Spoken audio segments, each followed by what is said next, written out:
Welcome to your Aunties Could Never, your favourite aunties on the internet. I'm Auntie AK, your auntie of all aunties, and I'm here with... I'm back! It's FARRAH, your Grenadian, resident, Caribbean, in situ. Oh, that was a lot of energy. Someone said to give the energy. Oh, okay. The energy. Bring it. I brought the energy. I'm scared. It's Nana, aka the Black Fairy, aka Dark and Lovely. And it's all things sugar and shade. Sade.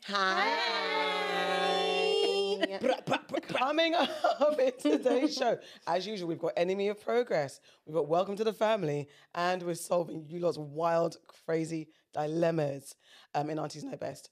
Okay, first of all, though, make sure you... Book the like button, book the like button, book the like button, book the like button, book the like button, book the like button, book the like button. Like button.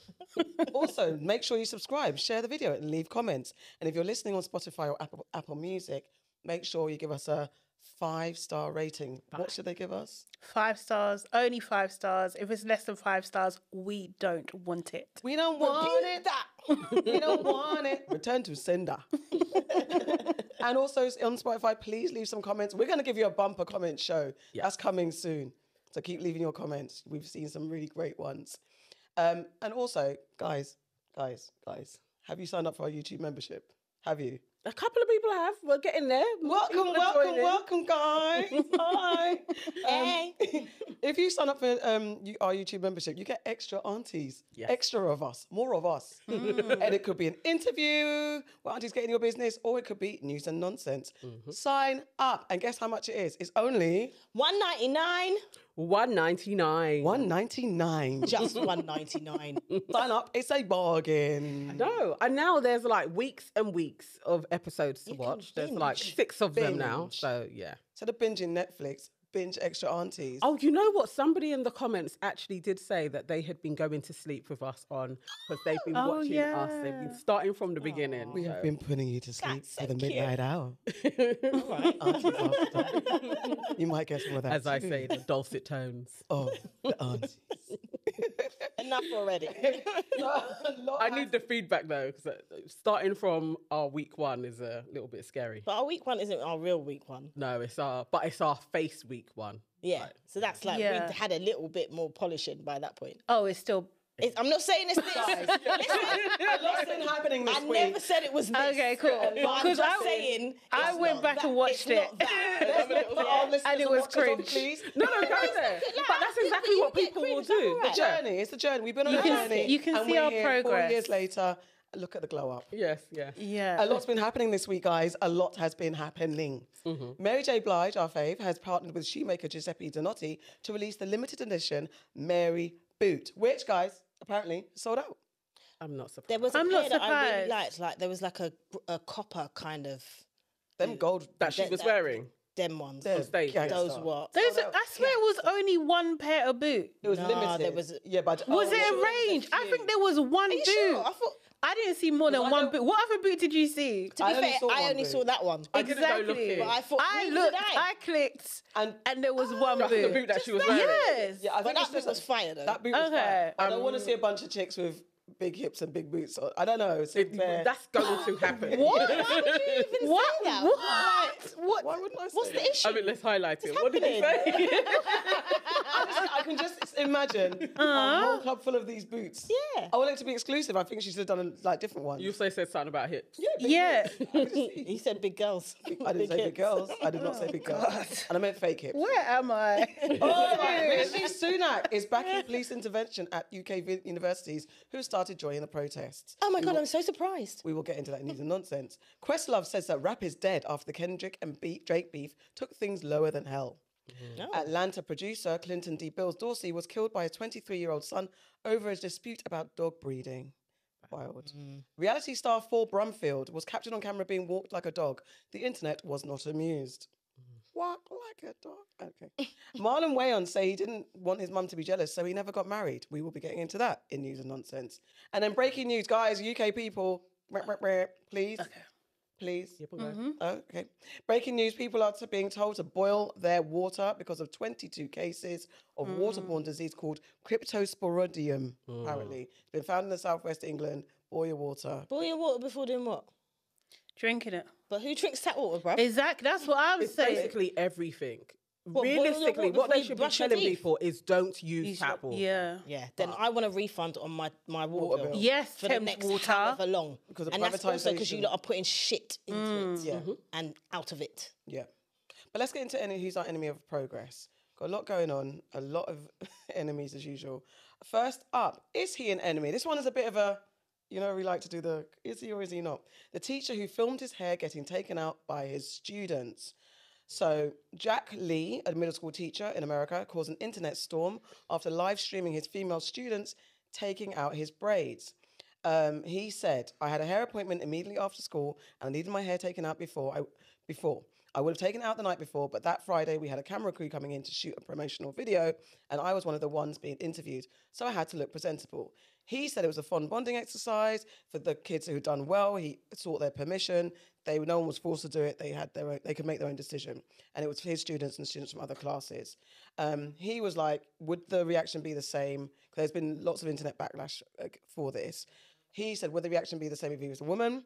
And he said, I don't think there's anything weird about this. It's literally just hair. It doesn't have to be weird. He said he believes in building authentic relationships with students and it's paramount to be an effective teacher and he cares about his students. And he said that many parents who follow him, and he does lots of streams to his his social media page, they support him, they're backing him and stuff like that. And he did do another live where he read out comments of support from his students who say we miss him. There was rumours that he's been fired, but I don't think he has. No, he hasn't. No, he hasn't been fired. So, yeah, guys, what do you think? I mean, is he an enemy or is he not for you guys?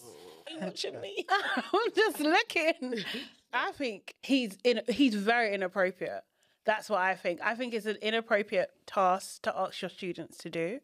I think it can be seen as harmless, and he might be, one of those teachers that doesn't have ill intent, not necessarily immediately or down the line or not doing anything like that. He could be one of those teachers, but those fears are very, very real. And actions like this can be seen as gateway things, right? So first you do my hair in front of everybody, then maybe you do my hair alone. So that's why I'm just like, always err on when it comes to children, always err on the side of caution, please, guys. There's nothing wrong with that. And then my other thing is like, why is this all on social media? Like, what is your motivation here? Yeah. Are you trying to be the teacher of like all kids across America? Like, what is going on? Like, I just, and the crying on camera, Cringe. a bit for me. I wasn't a fan. Like, the students call me bestie. Okay, cool. But you're blurring boundaries. Do you know what I mean? Like, it's a bit, I don't know. I would need to see more from him, to be honest. Like, do you know what I mean? But I don't think in this instance it's a fireable offence because there's no rules in that school against it. So he might, do you know what I mean, get off scot-free with this one. I don't know. I think I'm erring too. He's not on any of progress because I feel like his teaching style, when I went and watched a few more of his videos, is very tactile and hands-on. And I genuinely was like, I think he's very genuine. And there was a teacher in the boys' school who, very similarly, he really acted like a father to a lot of the kids. And it was really appreciated. Now, if a set of girls had been taken out his plats, I would have understood it. I think the overstep was sharing on the internet because his students and their parents seem to really love this guy. I think that's the problem. He shares too much. Yeah. So I actually don't want to see anything else from him. Yep. Be a great teacher in your district and don't try and bring what you do with your students to the internet because people are not going to understand. And I think that's the enemy thing that I keep on saying about you young'uns, because again, he's a bit young and you putting everything out on the internet. It's you open yourself up to millions of people criticizing you unnecessarily sometimes. So I think he's not an enemy. Yeah, I don't think he's an enemy. I think he made a mistake by sharing. But I, like you, went down the rabbit hole and looked at a load of stuff that he's done. And he is that tactile teacher. Yeah. And there is a trend at the moment of black male teachers, should I say, and I think this is why he did it, showing how they represent in schools. There's another guy who hasn't made children take out his hair, but like when the kids see him, they do a hug and embrace. Like they run down the corridors and they pick each other up and they hug and he swings them around and he plays tag with one of the, it's very like tactile. So I think there's that representation showing people the other side of the black man, the other, you know, education in the black system. So I kind of understand that. The taking out the hair thing, I'm a little bit conflicted because I understand you had somewhere to go, but you could have made it a lesson then. It could have been, I'm going to educate you on black natural hair and isn't it great and isn't it wonderful and let's look at all of the things and why is my hair like this? If it was an educational thing, I would have probably more understood it, because I'm just putting myself in the side of, if Egypt was in school and she's taking out a teacher's hair, I don't know how I feel about it. And that's not to say that I necessarily think that he's overstepping the boundaries in an inappropriate way in that sense.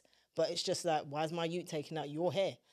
It's that side of it. So I just feel like for me, it's why he did it and it could have been a lesson. And if it was a lesson, I feel like the world might have accepted it a bit better, but also maybe not share everything on social media. I'm with just remove everything from social media. I definitely understand the need for more male teachers, black or otherwise, to be represented in a different light, because there is, you know, the teacher stereotypically is a woman and there is a lack of male teachers and stuff like that, and the reputation is needed to boost the boost and encourage more people to get into school teaching. But this need to have everything on socials, I think, you know, my daughter's a nurse and they have strict rules about what they can share on social media and how they share on social media. And certain things can be a sackable offence. So if you're such a valued teacher, I think you have to think a bit smarter, or a lot smarter. But what I will say is that's down to the school. Because they have obviously, and in all these schools where the teachers are sharing all of this different type of content, the school allows it. So it's down to the school, because you have to seek permission from the parents in order for your kids to be on any kind of platform. So the school is obviously allowing it. So if the school's allowing it, there should be boundaries into what it is that they're actually allowing. And I don't know him to say that he's fame hungry or anything like that. I don't know. But there's that element where that's not necessarily your role to be on socials. It's weird. It's like your teacher focus on that. And I think it's that thing. I think the crying on, I get you're reading letters of support, but that need to do everything to camera. But if he was a woman and he was crying, would you still say the same thing? I don't see gender. Yeah, I don't like crying on camera full stop. This is not about gender for me. I think even if it was a woman teacher, if my daughter came home and said, we took out Mrs. Hair. No, I mean the crying. No, I know. I'm just saying, like, no, so I'm saying the whole thing for me is not about the gender, to be fair. I think I understand why gender's come into it, because he's a male, and I understand that they were girls. I understand that. But for me personally, any teacher, if my daughter came home and said, I took out my teacher's hair, I'll be like, okay. Yeah, I mean, this is what I just said as well. So no, totally agree with that. And that is the thing for me as well. It's just like, you got the girl children, you kept them after work, because this is what, like, school has finished, you kept them to undo your hair. Do you know how misogynistic that is? That's ridiculous. What is my child? No, it's mixed. Like, what is my child learning here? Do you know what I mean? Is that her role? Is that what she should be doing? And why can't you take out your own goddamn hair? There's that. Do you know what I mean? Why can't you pay to get it done either? Why can't you go to your appointment and get them to take it out? You're taking advantage of those young people around you. That's what you're doing. I'm conflicted because because there's that way of, there's something in the familiarity of black folks and the way we do things that also comes into play here. But that's where the danger comes. But I think that's the exploitation of it, and because that is that familiarity. It's just like, oh yeah, of course you can do this, and of course I can film it because this is going to go on a trend on social. It's ridiculous. He overstepped. And now he's finding out. See, I don't see it. Do you know what I mean? I actually don't think that he's fame hungry, having looked at his content and the other things that he's done with the kids. I don't think it's a fame hungry thing. I think he's misguided. But there's something interesting in what you said about that black familiarity. I can't say the word myself. Familiarity. Yes. It's it's that he may have seen it as a bonding experience. That's the part. But my issue with the whole thing is make it educational. You could have made it educational. But you didn't. Why was it? And I didn't know it was after school hours. It was like in the last.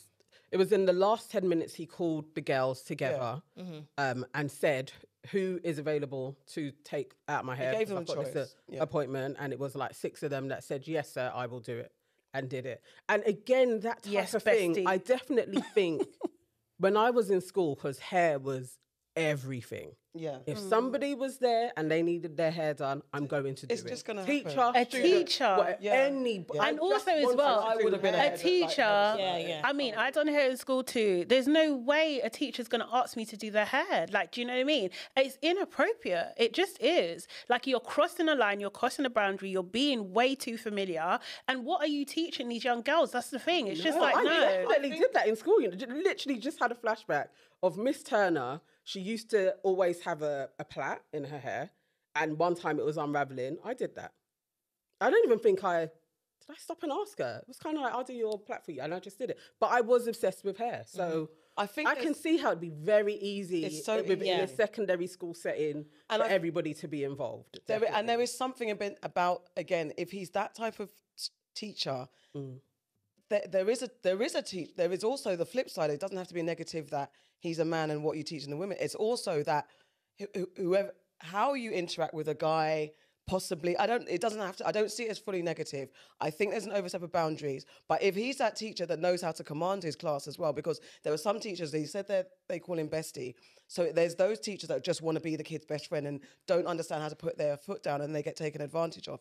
If he can manage himself as a teacher with his students, and they know not to take the mick with Sir when he's trying to like teach and when time's serious, then it's not necessarily a problem. But I just think removed from camera, I don't know if I can tell if he's fame hungry or not, because even in the most kind of natural moments, why are you filming stuff? I just think it's... But that makes me think he is. Yeah. Do you know what I mean? Because otherwise you're not going going to film everything. And the thing is, you know what? Good that he did, so everyone can see what the hell you're doing now, and we can pull that right back. See, I have to... We need to dead this conversation, but I do feel like, for me, personally, I don't get fame hunger. I think it is that trend of black male teachers showing representation. Whether it's good or not. Okay, so I am bringing forward to you guys a trend that I absolutely, I will say I hate this. So it's the black wife and white husband glow up, which is being dubbed the black wife effect. And there's loads of these white men with their carousels showing what they look like before, and then they meet their black wife and then she sorts them out. And basically a lot of these white men, their glow up is a beard, longer hair and better clothing. That seems to be the formula with a black man fade. Well, yeah, about to say. Okay. Yes, they get the fade. That seems to be the recipe. Yeah. And it's being shared all over the place with, yeah, go sis, like, yeah, this is what a black wife does. And I really hate this. I hate it because, again, we're going back to black women being in servitude and propping up their man, and that seems to be all they bring to the table. I really don't like this. I don't think it's a win for black women anywhere.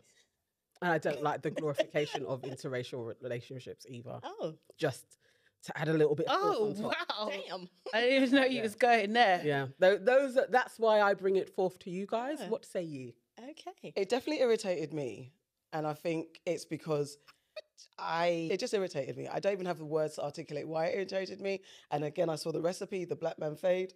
So, and to me, it kind of looked like you're shaping this white man to be the black man that you didn't get. That's harsh. That's harsh. That is what it triggered in my mind. I'm not in control of what my mind does. Okay. I'm not. That's worrying. Okay. Those are the thoughts. You're lucky I'm not crazy. The thought that popped in my head was like, but that it's like you're shaping this guy to be like because everything is the aesthetics. Like they've got beard gang, fade, then they're dressing. I mean, there was a stylishly. woman in one of the clips that I sent in the group. There was a lesbian couple, and it was a woman. It was a white woman. Well, I'm talking about the men. I know. that. We're talking Yeah, about yeah, that's It's it. on the real that I sent. it. Yeah. Okay. Yeah. And what does she have? She didn't have a beard and a fade. Well, I mean, Oh, her glow up. what was her glow up? Her glow up is like I remember. Yeah, she like just dressed better and had longer hair and looked styled. Well, anyway, like I said, it irritated me. Yeah. Her fun and games, and So I cannot deny that when I looked at the examples of the effect, I cannot deny that they all looked better. Much better. All of the examples that I saw, beard, no beard, weight, no weight, clothes, no clothes, whatever the hell it was, they all looked better. But I hate the connotation of it. That's the bit I cannot stand. I hate that. Here comes the black woman ready to save the day again. No, I don't like that, and I don't like that it's becoming a trend. And I also don't like the way that some of the Caucasians are framing it. Yes, that's the part that I find slightly irritating. What do you mean? It's kind of like trophy or tokenism, or it's just weird, and some of the language that they're using are just there was a particular guy, I think it was the first one, that was saying shit, what did he say? Is that the Coulter Bouchard? The first guy that did it. He does this. If you go on his page, because I've gone down the rabbit hole with him, he does this all the time, and he throws like little, I'm okay to say this because I've got a black wife. Right. It gives that vibe, and it's like, no, you're still not okay to say this. You know, there's certain language and certain tone of things that he mentions that he feels like he gets a pass now. You don't get a pass. And those are the bits that I don't like. So I'm not loving it. I think, I'm enjoying it. I honestly did not have a problem with it at all. Like, I thought it was cute. I thought it was like a nice little trend. I just thought, I think I generally just saw the joy in it. That these people are together. They were one way before, and they appreciate the substance or the multiplication that their black wife has brought into their life. That's all I saw it for. I didn't see it for anything deeper than that at all. Like, do you know what I mean? I just thought it was brilliant. And that Coulter guy, like, he has a bit of dark humour. Do you know what I mean? Does. Pun not intended. He does. But he does. He was just saying like, he said something along the lines of like, people expect me to be on my wife all the time. Yeah, I do. I am. Like, do you know what I mean? He's always talking about. But like but that's his wife. I know. Do you know what I mean? Like, you want him to be excited about his wife. Like, do you know what I mean? Like, it would be I don't want to play the comparison game, but I feel like it shouldn't be a negative that these men are praising their wives. No. Like, do you know what I mean? Like, interracial relationships are challenging enough, do you know what I mean? As they stand, as they operate in society across the world, it's difficult, right? Do you know what I mean? And they are coming out and saying, this is her, I love her, all the things. Like, do you know what I mean? So like, I know it's trendy, like, do you know what I mean? I know it's kind of like frivolous, but it's supposed to be that. It's not supposed to be anything deeper than that. I don't have a problem with any of that. I'm here for any man praising his woman. I'm here for it. You could be purple. Praise your woman all day long. I don't give a shit, that's great. I just don't like some of the tone, and they feel like they're okay to say certain things, and it's like, you're not okay. It's not acceptable for you to make say certain words that have certain connotations because you got a black woman. It's not okay. Yeah, I think, yes. And I think those things, like, sometimes in social media, the things that are in your relationship that you deal with, they bring to the forefront, and then everybody has an opinion. Do you know what I mean? They need to understand that might be okay with your girl, but it's not okay with everybody else. Like, I personally, I didn't see that in this trend. I haven't seen that. I haven't seen the kind of, like, phrases that you're talking about, like, so the ways that it's so much the reels of the black girl effect. It's that particular dude. I forget his name. Coulter. Like I said, I've gone down the rabbit hole with him. Another thing that I have is it's a bit of a stereotype to frame black women as like. It's not to say that there isn't parts of it that are true, but we shape culture and are stylists and are fashionable. But where the trend keeps on perpetuating that, there are lots of black women that aren't that. But they will bring something to the table as a wife. And it's just the pigeonholing of a black wife that I really don't like. It just rubs me up the wrong way because I can't see it the other way. If this was the black husband effect and it was white women, and I don't know, the stereotype, like he lays pipe and then... That's the stereotype. I'm like, no, it wouldn't sit right. So I'm not backing it just because it's a celebration of my sisters. Great, but really, what are we celebrating? And I think when I know you like clutch pearls when I said it's like shaping them in the aesthetic of a black man. But then why is the glow up in that No, vein. the aesthetic is of a black man. Yeah, so it's like, it's weird to me. See, I didn't get that. I didn't get I that didn't either. get that at all. I think it's just like they didn't have style, now they And now do. they've got Do you know what I style. mean? That's like, what I saw. More They kind didn't- of they mixture didn't work out, sexuality and that now I'm they saying. work But there's a out. white man with, there's They white men didn't that have style. moisturize, and now they moisturize. There's Yeah. white men style that doesn't go and get a black, like... No, but not all of them had all of black them had face. That wasn't commonplace. There was like long hair, ponytails. There was Yeah, I like the definitely grizzly didn't beard. get that. Like, so I don't know. Maybe that's what you're seeing. I don't know. Maybe that's your algorithm. I literally am like, icks me. It does give a lot of people joy though. So I see the positive comments underneath them Yeah. as well, but it was just annoying me that it's everywhere. It was annoying me. I was like, I don't like I'm with you, this. sis. You need to click on other things, mate. 100%. All right. Who's your enemy? Okay, so my enemy. Yes, my enemy. I'm gonna call him an enemy because he's been in this. He's in the enemy closet already. Do you know what I mean? He's in the enemy bin already. Maybe he's gonna get a bigger sentence. Do you know what I mean? Piers Morgan. It is not often, that I will go out of my way to watch something Piers Morgan has put together. That doesn't happen often at all. True. That I've actually gone out and seeked and gone on his YouTube page and actually to look at something, like seriously. But you know what? I done it on purpose. I did it. Do you know what I mean? And I've done it, right? So half of the world, as we know, has been captivated by Baby Reindeer. And this is obviously done by Richard Gadd, who's in it, who wrote it, directed it, all that kind of good stuff. And it is about him, those that don't know, him stalking, a stalker that he had back in the day. And the one thing that they're saying is this is a true story, which I didn't realize that they didn't say this is based on a true story, that this is a true story. And that is part of the issue. So Piers Morgan had Martha, real life Martha, Fiona Harvey on the show. And Excellent casting. yes, excellent, absolutely excellent casting. She basically revealed and said, yes, this is me. I am Martha. It's me. She is me. I'm She's her. exactly. And he interviewed her. He interviewed her for about an hour and went through different parts of the show, which she claimed that she hasn't watched. She claims she claims she hasn't watched. Her friends have told us.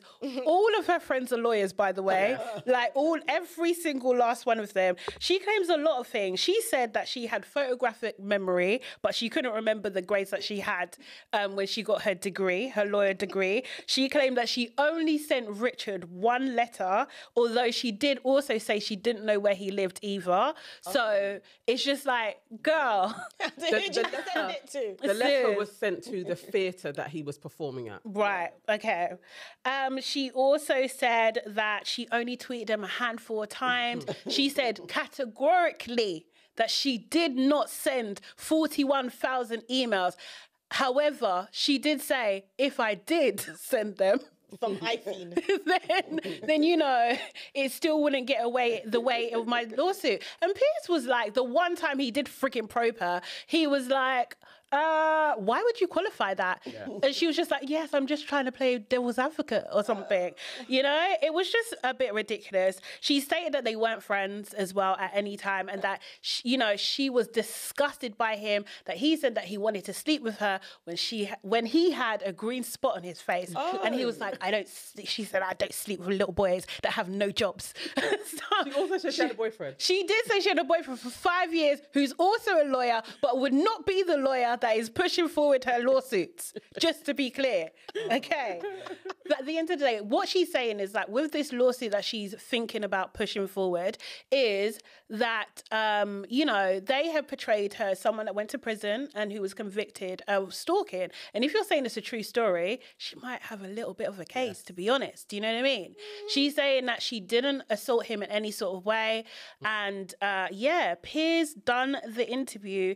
He hardly probed her at all. Now, do we think this Piers is just like a money grabbing, clicks wanting, attention seeking type of person, or was he being protective of her because she's appearing to be a vulnerable person?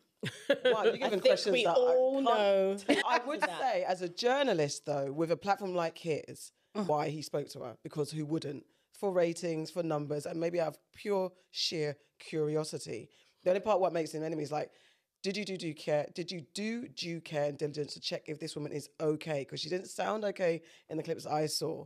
But I mean, maybe, I don't know if she's not. I don't know if she's diagnosed. She's Also, sane. She is sane. She's sane. But she she's is sane. different. She's different. I will say as well, the other thing with with Piers is like allegedly she was only paid £250. Yes. So like, so if Netflix are taking the piss and exploiting her, what are you doing?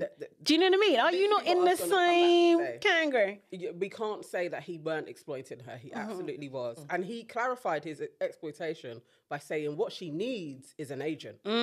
So now she's saying, well, you've made so much money, I should get $1 million. Yeah. That's crazy in itself. Not $1 million. Insane. But he definitely should have paid her a good 10 grand. No. For the exclusive. Oh, Piers Morgan? Yes, Yes. he should have paid her Okay. that. But his general fee, you come on, you do an interview, is 250. That's it, it's And standard. that's what he offered her, and that's what she And that's accepted. business. That's why I'm just like, he's Standard. just doing business. If you have a And he's standard contract being and that's what you pay for a guest appearance, that's standard. Yeah, when it's not negotiated, he has paid Yeah. more. But But she that's didn't it. It negotiate takes someone on to that. negotiate it. Yeah.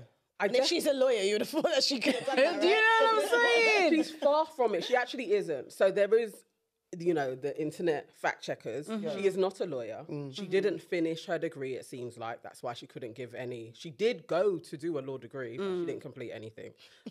Not to be able to practice. So that's there. Nobody can find that she's been to prison under her name or her original surname, Harvey. So she probably didn't go to prison. So that's a lie. So I think on those grounds, if we just take when she was like, I'm going to sue them, and they had a duty of care for me, and they've gone against that because nobody contacted me about this. Thing is, though, The casting is perfect. defamation. It looks like her. It looks like Sounds like her. the thing is, though, legally, he did not use her name.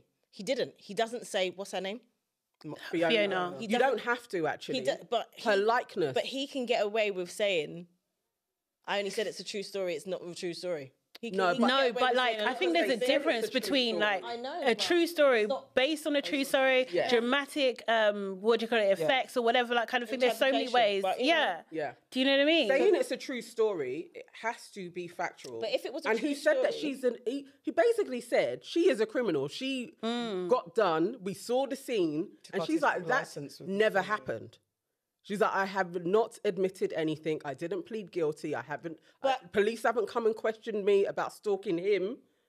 So, Going back to the actual plot line in the script that we're talking about, the show that we watched, for it to be based as a real, true story, every single thing in that has to be true. And it's not. We know that there's fictional parts. We know that there are... But to be fair, Go on. Yeah. but to be fair, with based on true story, they make a point to say based on because they know they'll take. I understand that, but I'm just saying, with the truth. sitting here, devil's advocate, not everything. It's not autobiographical in every single aspect of it. Yeah. It's not. There are elements of it that are fictional. I think in we a court of understand law- that. I know, but I just mean in a court of law, that would be his way out of it. That's all I'm saying. Yeah, I think that will be Netflix's way out of it. I think they were disingenuous though to say it's a true story because they could have said based on a true story and they chose not to. And all of these choices are deliberate. Do you know what I mean? So it's just like if you didn't do any research, it's hard not to. Yeah. But you would assume that she went to prison and she hasn't. However, this is the fit. Like she blatantly lied, and I blatantly think that she stalked him. Do you know what I mean? So therefore, obviously you stalked him. should go to prison. So you keep pushing this, darling, Yeah. and the Maybe police you are going will, maybe you will go to to investigate. Those IP He- addresses. do you know what I mean? Because it's like Piers said in the interview, like it's not going to be hard to find out if you sent those emails, those texts, those letters. It's not going to be hard. I'd You actually know what I quite mean? like to read the credits properly. I'd like to see that, to see what's in the credits, because sometimes no matter what it says at the beginning, they're saving grace, but it may not be in this because no one said the it. kind of It would be what the credits caveat said they at the put in end. the end. Yeah. So this brings Be Richard interested. back to the enemy of progress because Who? Richard Richard Gadd. Oh, we're talking about I'm Piers. sorry, I still don't think that he's an enemy of progress at all. I don't, because this woman, whether or not she stalked him, yeah, or she did some shit. She and I definitely think, stalked him. She and definitely like stalked him. you said something brilliant when I was watching. Did I? You did. You were like, but even if someone did you fuckeries, yeah, you would say, oh yeah, you know, please don't go out and find them. don't. But really, I want you to go out and fucking find them. Go out and do, because you did me fuckeries and you never went jail for it. Yeah. You need to be punished. You got off scot-free. I'm telling the world all the shit that you did to me. You need to be punished. So I get it. Definitely. So he ain't no enemy. It's a He revenge on ain't an purpose. enemy. So maybe he's loyal. Maybe Let's he's say got his stupid back mad covered. woman that did some shit to you, yeah? Yeah, if you that decided Netflix to story's make... coming. That's what I'm saying. And I'd be like, wait, this is a fucking true story. And you could say, I hid her identity. We know now, once you have the pictures side by side That's a with casting. Martha and her, it's like, It's dude, you brilliant weren't casting. trying to hide this chick. No. But a second, you had her facial expressions down. Like, So I actually, wondered how did she do? Because did she go? Did might have given her. Joe? What's the he woman's stalk her name? back? Joanna, or what's the actress name? her name was Jess. Jessica. Yes, you're right. I Harvey, think you're Harvey. Jessica. Yeah. Maybe he's spent time with Did her. she go and find her and then be That's like, on her, innit? You know what? There is no doubt that he has definitely been filming her. really? For her to be so, even when So Markle was accurate. saying, I feel like he stalked me, I was like, you know what, there's Yeah. something in that, you know, because there's too many parts for Jess, who wasn't there, not in the pub, to have been like, I've got her perfectly. He had to have been filming. At some he's point got in the time. Great memory, great Maybe- direction. I was going to say that. If you look at lots of people playing people, they don't necessarily spend time with the person they're playing all the time, especially if the person is no longer here. Yeah, but you would have watched No, them. I know, but I'm just saying that sometimes with great direction, people can draw that out of them. So he may not. I'm going to say that he didn't film the Unless Jess. because This look, in all happened the over texts 10 years ago. Yeah, but he's Facial been expressions, his tortured. memory recall. Crazy. Yeah. I'm saying he stalked her. I don't think I don't think she definitely stalked him and made his life hell Yeah. for 3 to 5 years. That definitely happened. Do we have to say allegedly? No, fuck No? that shit. In the time since, though, that he's been peddling this story, Yeah. he has also been taking some snaps of her, definitely. Like, allegedly Yeah. doing that. he ain't innocent, but Piers is an asshole. Piers I is think, very I good. don't know what he's not okay standardly, but I think Piers is doing. I don't know what journalists wouldn't. I think that I'd like to know the list of from all the platforms out there, the mainstream, who would say no, we're not going to speak to Martha out of due diligence. I believe if she wanted to make because she's also making club. Yeah, she's doing club. She's doing club appearances. Needs the she money. is. She's got one coming. Her curtains. She needs the money. Yeah, she's going to be doing But, signings at clubs. But the thing is, it's just like, because he went on Lorraine, right? And he said that he thought that she was lying. He thought that she was of sound mind as well. He doesn't think that she's a vulnerable person. He thinks that she's a bit of a liar. My thing is just like, well, then is he just having one big laugh then as well? Do you know what I mean? Like, is he? Let's not get it twisted, right? Let's not get it twisted. Piers don't give a fuck about nobody.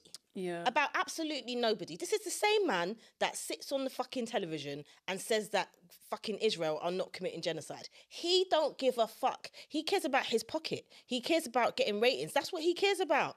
He doesn't. That's all he cares about. And- he knew people would watch this and it would give him. But that's what I'm saying. That's why I'm like. He's just doing Piers and care. what a lot of other journalists What would we do. They get the expected. opportunity. But he to. didn't. But He what we didn't push expected her. He didn't like interrogate anything she said. Was it- like? Do you know what I mean? Like She he didn't was say- just light. She didn't. Yeah, say- he was light on He her. was light. If he was light on her, was it just because he was leaving her to just because with what you said, she exposed herself anyway? Did he need to? He do could more? he could have done more. He mean, could have and- absolutely done more.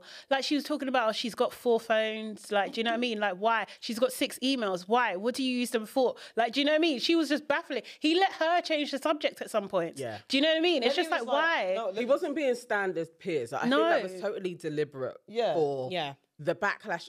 And I think he potential was backlash. also a bit scared.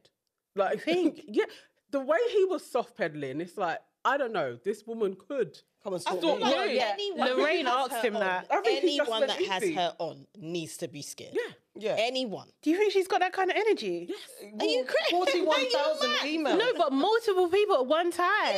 you know Surely you what? should have a super. It's like you. Not saying that she's a serial killer, but like you. Like he had one person. Like, do you know what I mean? But yeah, she- they was but focused don't on. know That one mind. person could We change. don't. No, Piers could have batted his eyelids, and the next thing that's She the one loves. that she's She focusing loves on. Piers as She well. did There we go. Yeah. it's not at this moment because she's got attention now. Yeah. When she's when doing she's her in the- tour, it's Yeah. when she's quiet, when nobody home. cares, basically 2 years' time, somebody that she met is going to re-catch her eye and she's going to be Offer like, a oh cup of my tea. God, them. And that could be Piers.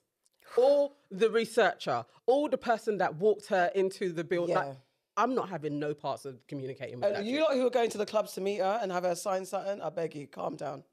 Relax. Soon gonna see. We're soon gonna see. So talking about talk show idiots, I would like to throw into the biggest enemy bucket that there is, Dr. Phil. No. And I should tell you for why. Dr. Phil is in the bin because he decided that, you know, his show ended a couple years ago, maybe last year actually, and he decided he's going to try and make a little comeback, and he's appearing here, there and everywhere. But he decided it would be a good idea to go to Jerusalem and interview Benjamin Netanyahu. And yeah. And to not interview and probe him and, you know, say, this is disgusting, there should be a ceasefire, what are you doing to bring back the people home? Why? You wouldn't leave Jerusalem if you had done that. he was on there to basically say to him, I don't understand and I'm disgusted by the students and they don't have critical thinking. All the students that are protesting, they're not being taught critical thinking. And, you know, it's have people forgotten the atrocities that happened on the 7th of October and you're just trying to, you know, defend yourselves. And Benjamin Netanyahu sat there and he smiled and he said with his full chest, I know, we're doing everything we can to save the people. We're doing everything we can. And, you know, the fact that they're not giving us the weapons that we need, that where we can target people that are Hamas, but, you know, avoid the civilians, it just means that there's going to be more civilians. Oh, wow. And Dr. Phil sat there and basically backed him and was just horrendous. He said, and I quote, I'm going to quote, I've been outspoken about what happens on these campuses. I'm shocked. And just to say that they're fostering intellectual rot. That is what Dr. Phil said. So for me, he's in the bucket. He's in the bin. He's in the skip. He's on the mound. He's in all of the things forever. And he should never be allowed to talk to anybody's children ever again. Because if you think it's okay for 14,000 plus innocent children to be slaughtered, fuck you, innit? Yeah. He is disgusting. The whole interview, so I managed to do, it's like 45 minutes long. I managed to do 20 minutes of it. And I was sick to my stomach of the rhetoric. Like, all I kept on thinking was, I wonder if there is an interview somewhere of some journalist talking to Hitler, because it was exactly the same rhetoric. Like, I have all of the power to do this because I'm protecting my people. My people need to feel safe. My people, my people. What? And then he clarified something by saying that the Vietnam War, they killed 100,000 people. And so if we have only done 40,000, we're not even one of the worst. He also said about Pearl Harbor and the bombs that have been dropped that were dropped by America. That is nuclear. He was like, we're not even doing that's basically nuclear bombs. We are doing standard issued bombs as well. We're taking all precautions. There was nothing about 70 odd years of just absolutely terrorizing people in Gaza for so long. There was no talk of that. Everything was October the 7th, like that's when it began.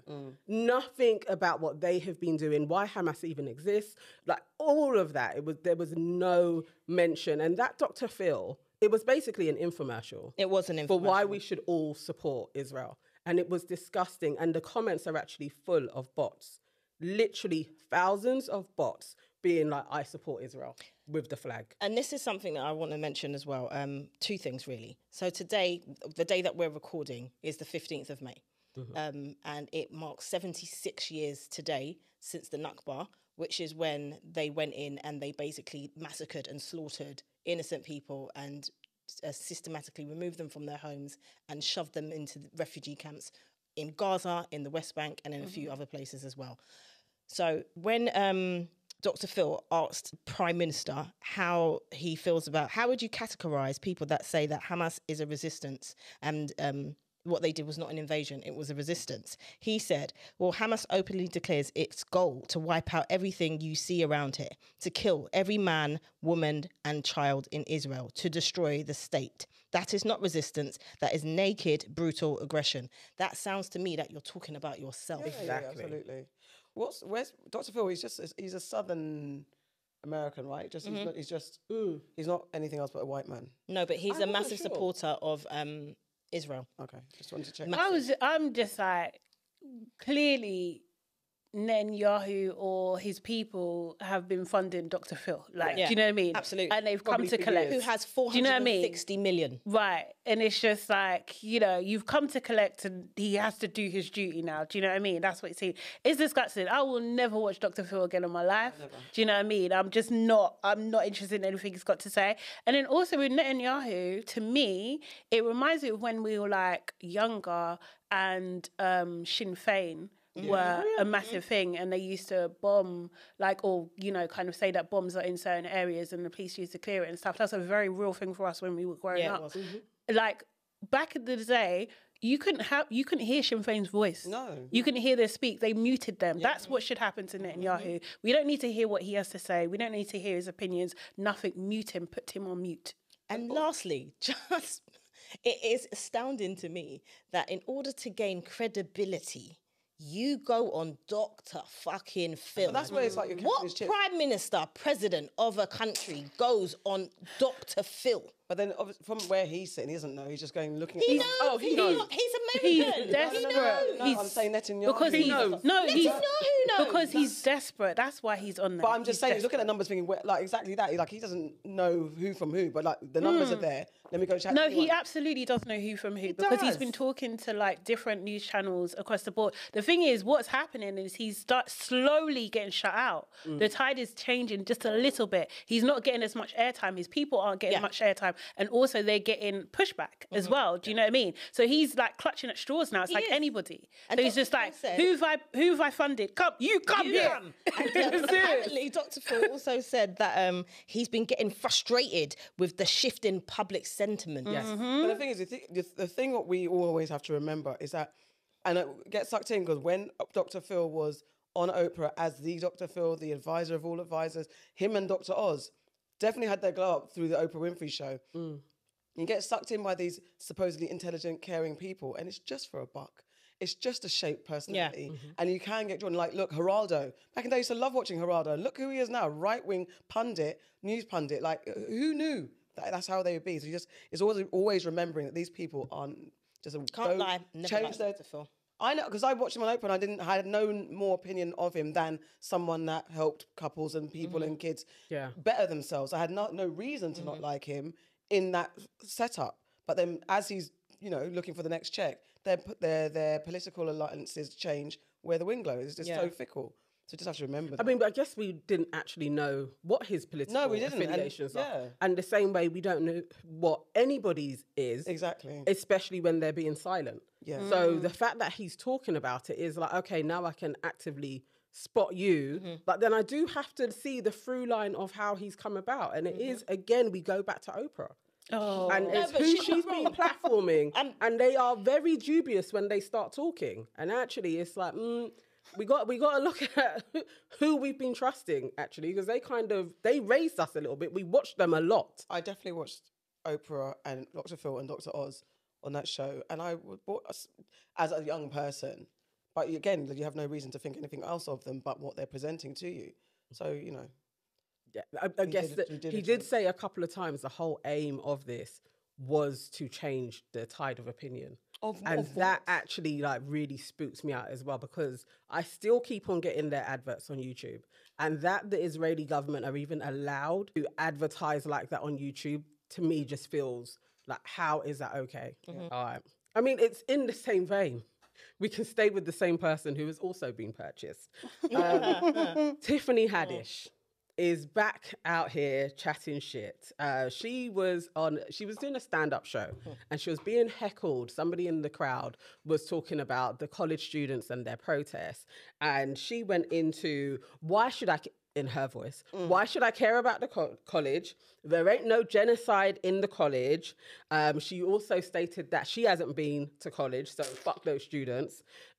She also then proceeded to go on a rant about 9/11. And she was like, have you fucking forgotten about 9/11, bitch?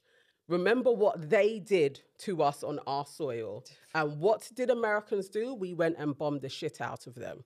And then clarified by saying that she spoke to the troops, like she went and did stand up for the troops. So that would have been in the early 2000s. She is a FARRAH patriot. I never thought of that.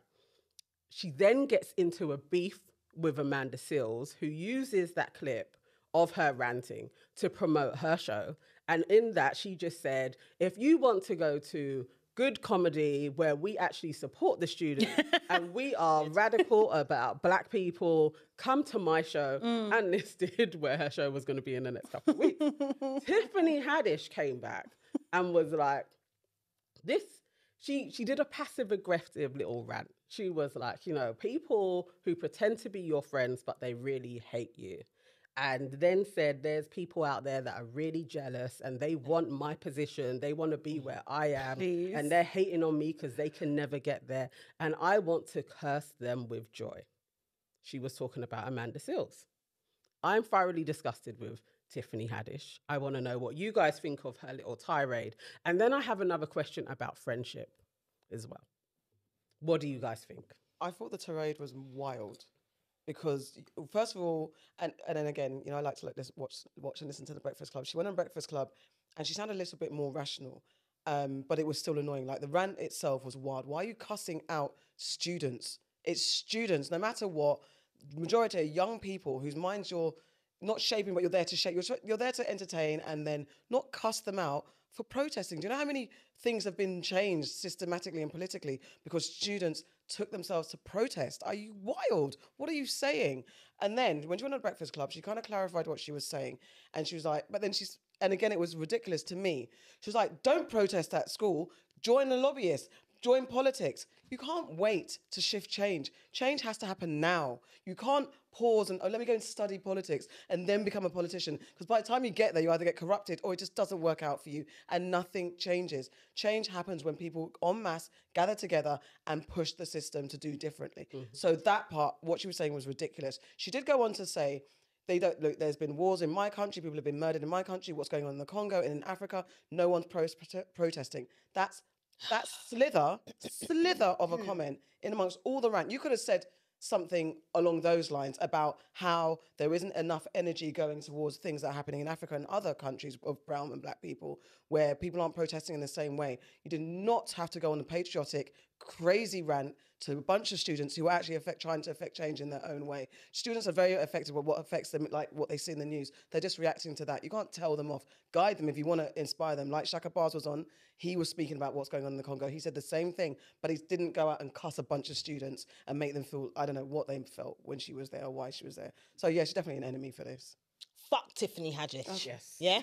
Fuck that bitch. Fuck her all day long. Okay. She needs to stop fucking talking. I cannot stand her. I said it before and I say it again. She needs to shut the fuck up. How dare you go anywhere and talk about people that are being brutalised in your country? What are you talking about? Did you get on a plane and go there? She never got on a plane and went there. Right. You got to the plane and went on a paid tour in Israel. That's what you did. You do not deserve to have any platform have you on there. And don't ever speak on Amanda's name, yeah? You and Amanda weren't friends, and she came back after your shit comment and said that to people. I don't chat to that bitch.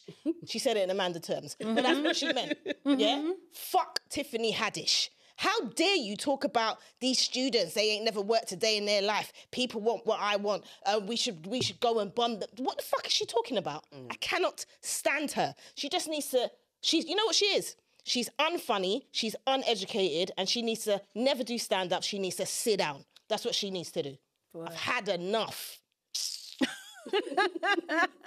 What say you? All of that. Absolutely all of that. Honestly, like, I'm over Tiffany. I've been over Tiffany for a while. Like, I've actually had enough, and she's boring now. Do you know what I mean? It's just like, I think she needs help. Yeah. I genuinely think, like, I don't want that to be a cop out though, because she's doing some bullshit. Do you know what I mean? But she actually needs help. She needs to step away from the microphone. Like, do you know what I mean? She needs to sit down for a little bit. Honestly, People need to stop having her on as well. Yeah. Like, I was disappointed to see that she was on Sherry's show the other day as well. She's done everything. Like, because she's on a circuit. She's done the on a full tour thing, because of her book. But And book or whatever. I have another question for you guys. As I was like going through her stuff, and for ages I'd put Tiffany Haddish in the simple-minded, harmless kind of box, but now I'm actually thinking that she's actually more of a pariah and a snake than we have given her credit. And I was thinking, actually, I think she is a relatable Candace Owens, and they've planted her in the Black community and we weren't aware. You see, like, it was when she said about the patriot thing, and I was like, oh, so all the way back then, you had an alliance with governments. Like, you were on that trajectory, but who would have thought it for how Tiffany Haddish came into our lives? Into it. I was like, nah, you're a Candace Owens. Yeah. We just weren't seeing you like that. But she is thoroughly right-wing and white-loving. I think you're right. And actually, I think she is quite dangerous because her simplicity gives a lot of people like, oh, but Tiffany though. Like, no, I think she just needs help. she's and it's trying like, to no. actually...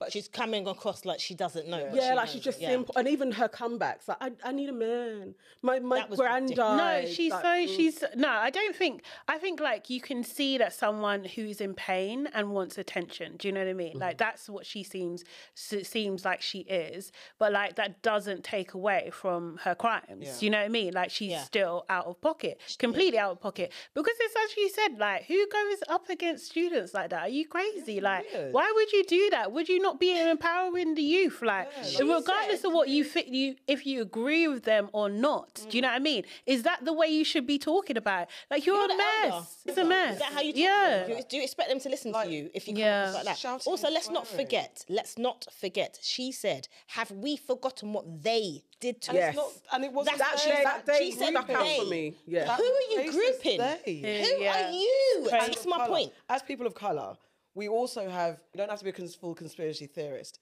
but there's also enough information out there to know that the they isn't necessarily the they that we're calling they. All the stuff that happened with 9/11 is not as black and white and as obvious as what we see. So even for that, you standing there being patriotic about that moment, we don't even have the truth about what happened at 9/11. There are a lot of people involved. The they isn't There are a lot of the brown people people over involved. there. There's a lot of non-brown people over that. But that's why she's an agent. Yeah.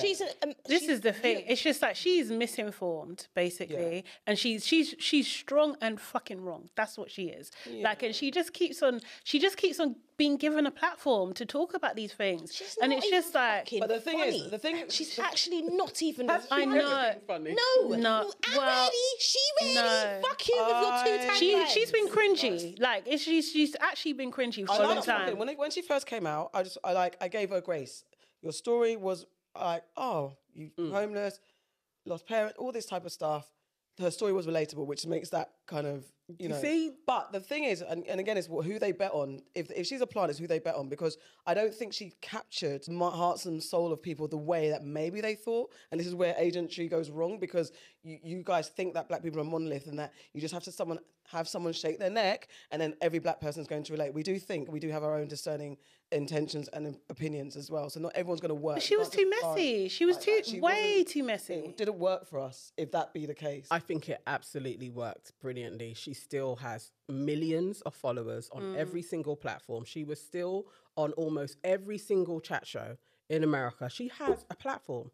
She's dangerous. Her rhetoric is dangerous. Yeah. And the fact that she has that pleasant kind of and people's heart softens to her, like she's always being attacked, that's dangerous. They know what they're doing. Because the thing is as well, she's very smart. She's very smart, because even in her rant when she was talking, she was saying there's no genocide going on in the universities. Yeah. Yeah. So are you admitting that there's a genocide going on somewhere else? Like, do you know what I mean? She's not doing. She's You're not the wrong one, because she doesn't know how to read the script properly. She doesn't know how to behave. How are you going off script and cussing students? That rant. Anyway, you should be embarrassed. I think she needs to be on mute also. She needs to be on permanent mute. People need to mute and then let's get rid of the batteries. Honestly. And then also, sorry, just like rehab, babe. Yeah. Like, do you know what I mean? It's a thing. Because what happened there? Like, you think we've forgotten? Yeah. I know, she says she's sober now. Like, she's for sober, what? For 2 weeks? And celibate. Oh, this is her new thing. Like, and she ain't like, celibate. Ain't no one want her. Auntie exactly. Common got he escaped. He ran. That's what everyone's been saying. You know, for once, Common did the right thing. Hey, yo. He was like, not that community. Okay, my enemy in progress. Oh, God. Is it? Is it enemy in progress? I don't know. Yes. I'm confused. I'm confused. No, I'm not confused. I'm conflicted. I have two realities. Okay, that's what it is. I have two realities. So Meghan and Harry, they've been in Nigeria, maybe still in Nigeria, I don't know. But they've been touring Nigeria on like a state tour, going to all the different places across the land, seeing the beautiful people and the beautiful things and everything like that. And during this tour, Meghan opens up. She really does. You know, Meghan likes to have a little bit of chat, a little bit of a share, a little bit of a bond. She does. Bond. Yeah. And she said that she's done her genealogy and actually she's found out that she is either 13 or 43% Nigerian.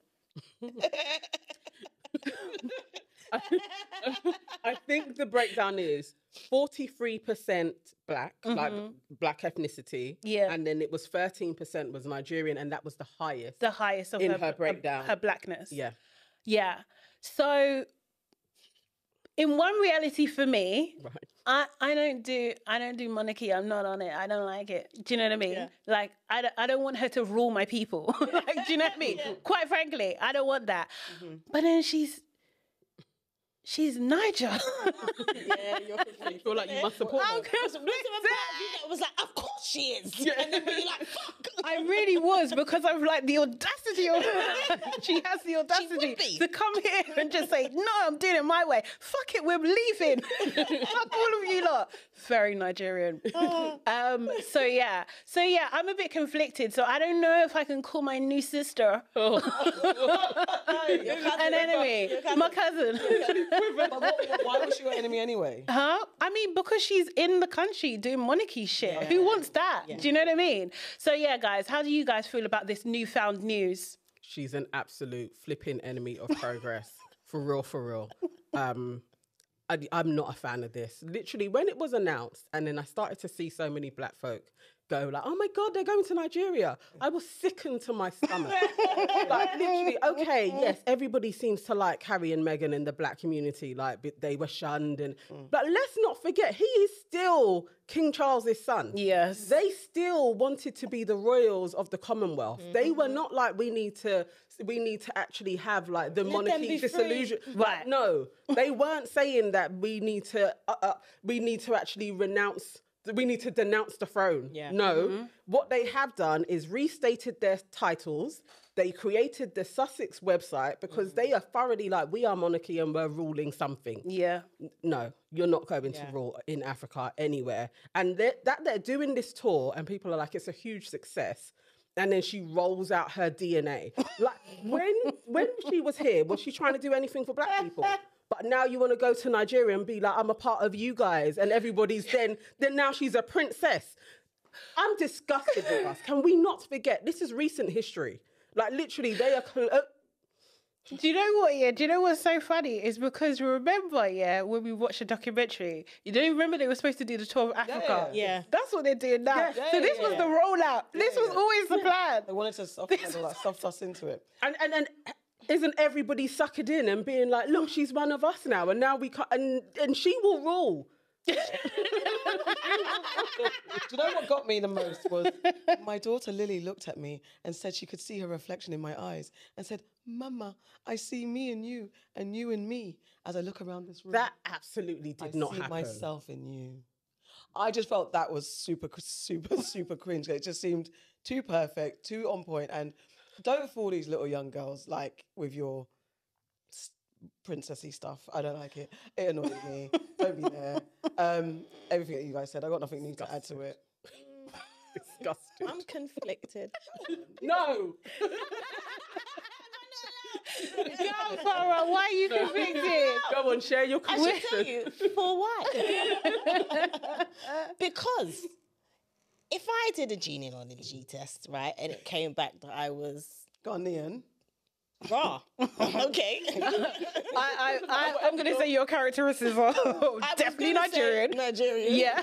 Or Serious. Ghanaian. Whatever your breakdown is. You know, whatever it came back with, you know that I'm celebrating that shit, innit? You know that I'd be in here being like, yeah, I knew it, brap, brap. And there's another one, there's another one. I would be celebrating If that Meghan shit. did And I that, would be I like, would appreciate it makes so much sense because I always say the Caribbean, you can see the similarities and you can see that. So I'd love to find that shit out. And as a Caribbean, it does bother us that we don't really know where we come from. You know, we can get to a certain point and then that's it. And then even when you do the test, it's still like, oh, it could be from here and it could be from there. Yeah. So it is annoying. So I understand like why she would want to know. The thing is, why do you want to know now? It's why do you want to know now? And why do you need to roll it out there? And why are you being so like, I'm like you? It's all that. It's all of those I bits. think it's the PR talking spin to of it. talking to the young children and the young girls. I've seen her do stuff before she was Meghan, Duchess of whatever the hell she was, because she was part of the UN and she went around doing stuff. Yeah. So I've seen her talk like that to people in the past when she was just an actress. So that doesn't surprise me. But it's just you could have done this anytime. Why have you done this now? And how come you're Nigerian? What was the other percentages? Don't know. I don't know. So why don't we know It's that? very convenient. Because it's not important. Are you being like, No. Nigeria! I mean, When she goes somewhere she's else- in Nigeria. No, she's going to draw gonna it out. roll it out. Yeah. That's my point. I would have liked to have known. If you're going to come out and say what it is, because no, if it was all me, of it. I'm saying all of it. Yeah. It's going on the screen and I'm pointing to each of Piece the by percents. piece, we will find out. Do you know- 2% Angolan. Like when she goes there, when they do their recolonization of Africa and start ruling. I would have worked for, as you said, she's done a brat. Be blacker. She ain't. Oh. Can't be, though. She is not. She's what I she just is. want to I want to know if she likes pounded yam. Do you think she's ever even seen a pound of jam? No. She ate with a spoon as well. I mean, maybe. Use her hand. Maybe she did. This is the first time she saw anything Nigerian ever in her life. Remember, she only has one black brethren, Serena. I don't think that's true. That's not true. No, Like, she's been she to a goes museum. they She's go- probably Yeah, and stolen artifacts. probably. Yeah. All right, guys, let's move on to. Let her try that shit Do on. you know what I mean? Well, as the country has welcomed her to their family, we'll be welcoming more people to ours. The BAFTA winners. The BAFTA winners are in. BAFTA was the other day, last Sunday. And we have a few black people who have got some notable accolades. Top Boy, Netflix's Top Boy, won the Best Drama Series. Yeah. Rappity brap to That was the casting amazing. crew. Well done. Great. Supporting actress, especially, special one up for Jasmine Jobson, who plays Jack in Top Boy. She got supporting actress. She looked beautiful and did a very emotional, did. cute speech. Yeah. And female performance in a comedy program went to Bemisola Ikumelu. Love her. She's in Black Ops. She's amazing.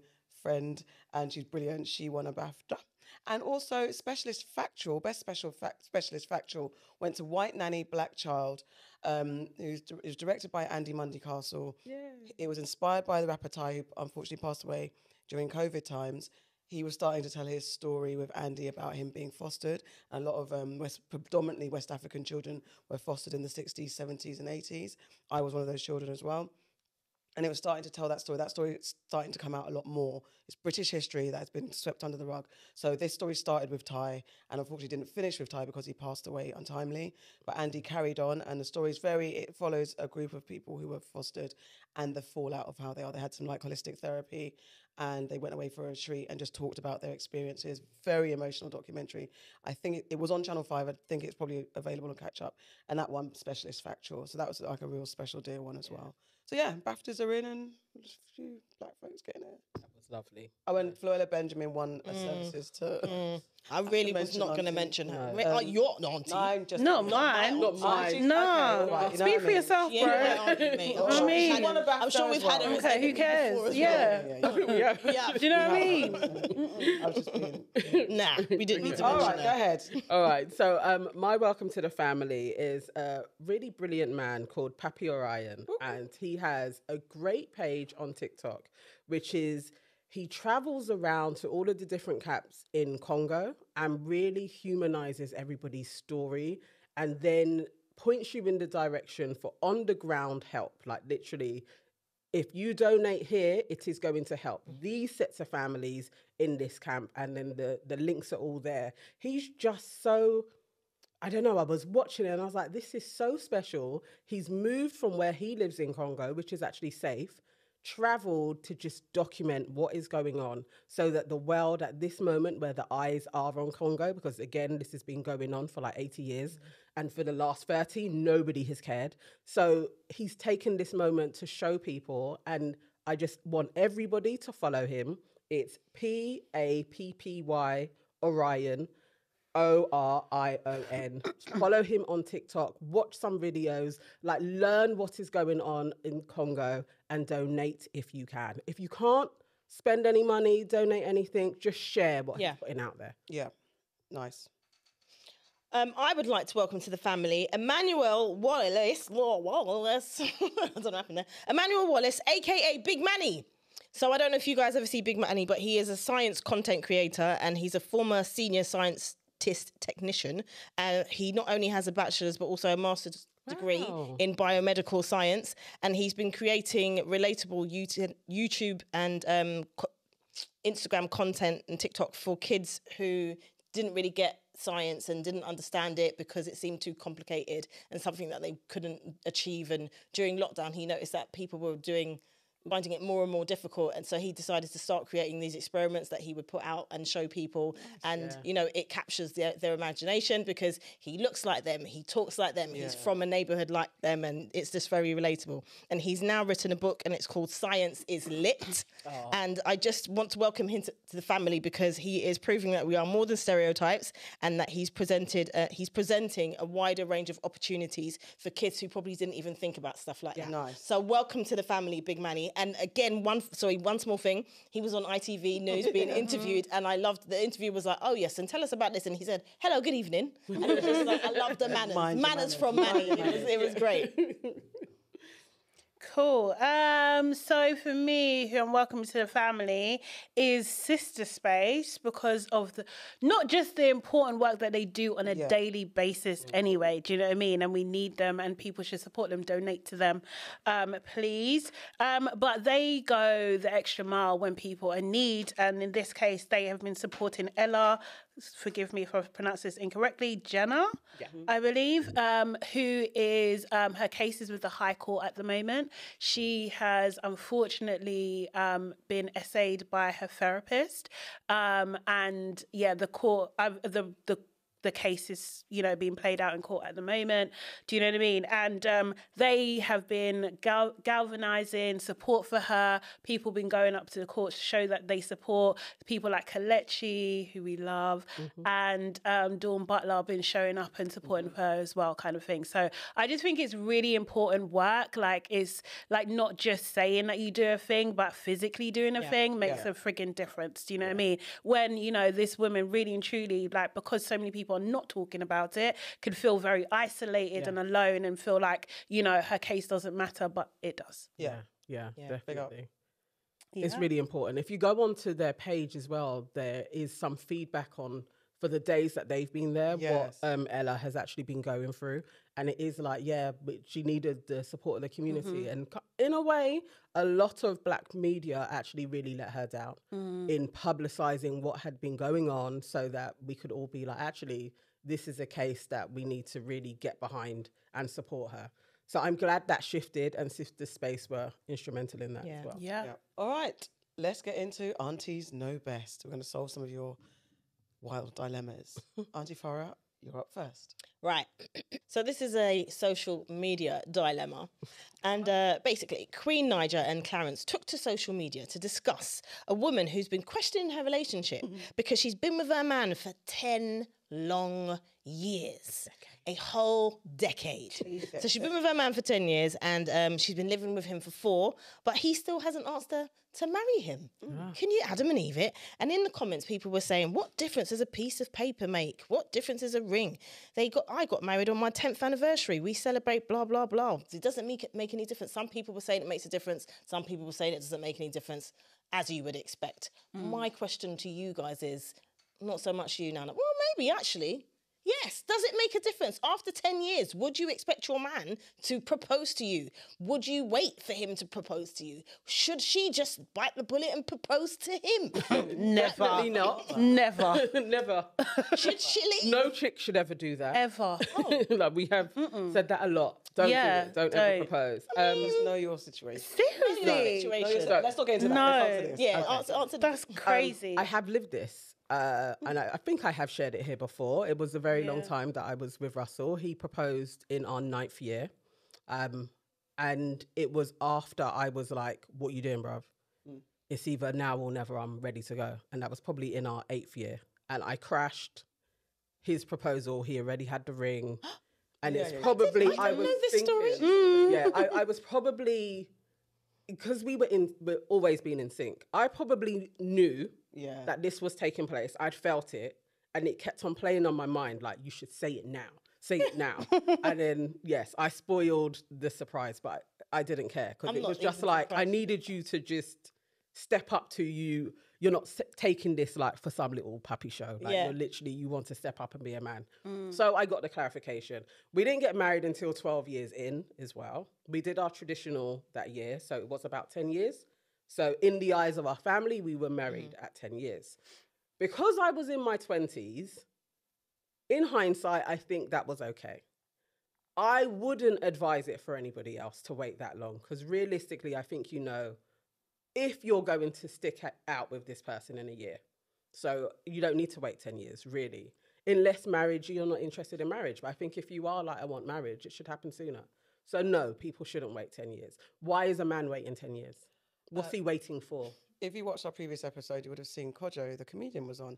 And when we had a discussion about another relationship situation, he said men know the minute they meet a woman, more or less what they want to do with that woman and how they want to be with that woman. So on that basis alone, women sticking it out, and if that's what, as Auntie Nana said, if that's what you want in life, sitting around second guessing, wondering if it's ever going to happen is not going to be productive for you. I think if you're both on the same page, and if it's just not just a relationship, if you're both like, we're just doing this thing and we're going for it, it's just a relationship, hasn't necessarily come up. Maybe you guys haven't necessarily been thinking about it, but it's an easy conversation. Again, timing, finances, all those type of things can have an impact on having a wedding. So I just think you have to understand the nature of your relationship and who you're with and why you're with them and what goals and what kind of, how you're aligned. I don't think it's always a be-all and end-all. I don't think it's necessarily a deal breaker, but you two have to be on the same page and you both have to really understand who each other is and not have someone sitting there wishing and hoping and not knowing what your fate could be, letting so much of your future be dependent on one person's decision. Don't be in that position, I think. Ain't no way. Absolutely ain't no way. How are you going to wait? Huh? What would be the waiting time? Bro. It will be a very short waiting period, you know. Well, like 6 months? No, not 6 months, but you have to go through all the seasons at least. Okay. Yeah. Do you know what I mean? Like, you have after to. you'd expect a proposal. I think like if that's what I wanted, then yeah. Do you know what I mean? Okay. But like, I'm not really big on marriage anyway. But yeah, I just thought it was rich, yeah, that they were giving advice on people. Do you know what I mean? Like what they should do in that scenario when they're inside that scenario. Yeah. They're inside that scenario themselves. They've been together for over 10 years, is it not? No, they're, what are they, 4 years I think they're in? Nah, I think it's longer than that. Okay. In the comments I was saying that she's, they're saying like she's been through it, so she doesn't need to rush. So people are kind of like, no, don't get inside their relationship. But I don't know them too. No, they. To be fair, I just thought it was just like it was just a little bit hypocritical. I thought, and it's just like, come on. But they weren't. So Did she say, who said to leave? And he was questioning, and was she saying you must leave? I just think they should have reflected on their own situation and spoken with a bit more kind of like, for us, it doesn't, do you know what I mean? We don't want to do this before passing judgment on somebody else's thing. Do you know what I mean? So in your case, Anna, makes sense because you were young. Yeah. So you had to actually grow up, understand who you were as a person. So did your husband. Do you know what I mean? And understand that this is what you want to do together. Makes sense. So if you're young, yes, okay, cool. If you're in your early 20s, you can wait 5, 6, 7, 8 years. Do you know what I mean? To make sure it's sure. But if you're in your 30s, 40s, bro, what are you doing? What are you doing? No. Seriously, you're just wasting. You're literally wasting time. And if you want to have children as well, kind of thing, you're wasting time. Absolutely wasting time. Don't do it. My thing is that, didn't you have conversations? Because this is the thing. She said they were together for 4 years and then they moved in, right? And then now they've been together for 10 years. When you moved in, did you not have a conversation about what's next? Because if there's not been the conversations about the intention is that you're going to get married, right? Why are you waiting to year 10 to be like, what's happening? That's mad to me because I'm like you. I don't necessarily feel like I'm going to get married. That's not to say I don't want a relationship. It's just the marriage thing for me. I don't feel, you know, that you necessarily need to have that, right?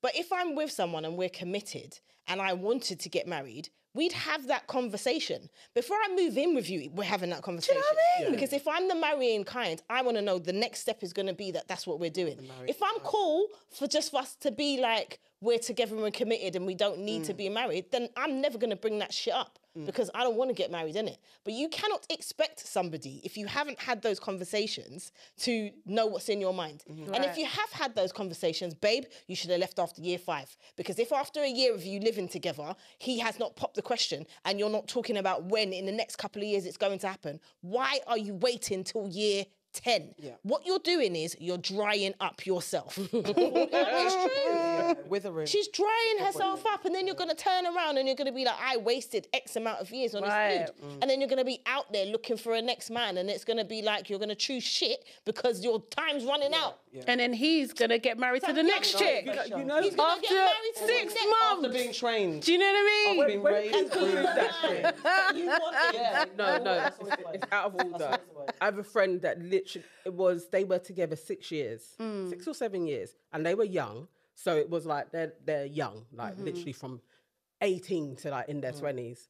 Why, when they break up, is it 6 months later he is proposing? Yes. A year he gets married. Well, they know. They were trained. It's like, no, but you were there being like, we're young, we're young. Can I tell you why that is? Meantime, he was just waiting. But it's also because he has realised he don't want to be on his own too. Yeah. The next gal that comes, I'm locking her in. Any girl. Knows what he's doing. Any gal. I'm locking her in because I'm not going through that again. Yeah. I like home cooked meals and I like being able to rub my feet next to someone at night and I like someone picking up after me. You shouldn't kill, but I like that shit. So, honestly, you know, the vexedness, like the trauma that left, because also it's the insecurity of what was wrong with me. absolutely. Definitely that. Definitely that. That's why you have to be more on yourself. Like, what do I want? Yeah, and when you it's do. not coming, just bounce. Nip it in the bud quick time. 10 years, she waited. crazy. All right. I got one from social media as well. So you guys might have seen the video that's going around of a guy speaking to camera about the fact that I think his brother beat up the father of a 7-year-old child who was bullying his daughter. So he said after he went through the proper channels, going to the school, sent letters, bullying did not stop. So he said, you know what? Consequences. What we're going to do is bust your clout. So he beat up the girl's father in front of the little girl as well to teach him a lesson. Like, if you're not going to stop and you're not going to deal with your stuff at home, then we're going to deal with it. He did explain himself, and he did send a PSA to the young girl saying, look, sorry you had to see that. Maybe you can get therapy later on in life to fix your issues, but consequences. So, bullying. Someone's bullying your child. How do you deal with it if it's not being dealt with by the school? Like was he this did. man wrong, right or wrong? Like he did. But I don't think he actually done the beating himself. It was his brothers that rushed. He rushed. Do you know what I mean? Whatever the case, Yeah. coordinate. So maybe not like he did. Do you know what I mean? Because he didn't actually do it. What I'm going to do, I'm going to fuck the mum up. Innit? Like, we've gone through the thing, we've gone to the school, we've had letters, you know, we've done the mediation, you've said you're going to get your kid to stop and all that kind of stuff, but I still see my kid getting broke up or whatever it might be every day. So whatever it is that you have inflicted or your child has inflicted on my child, it's going to get to the point where I'm going to do something to you. I'm just going to do something to you. And then maybe what I will say at the end of it is, all those who can't hear must fucking feel. Yeah? It's that. She can't beat the kids. I think that is absolutely fair and just to do. Even just the slightest, like, this kid is bullying or this kid said this to me, I want to beat the child. Me too. I get so... So, yeah, if I could, if the mum is there and I know who it is, it could go that way. Yeah. So I think he did nothing wrong. And I feel like I might turn to the child and I say, every bully's got a bully. You get a bigger cousin. No, I wouldn't touch someone's kid, but I feel like I broke up their mum.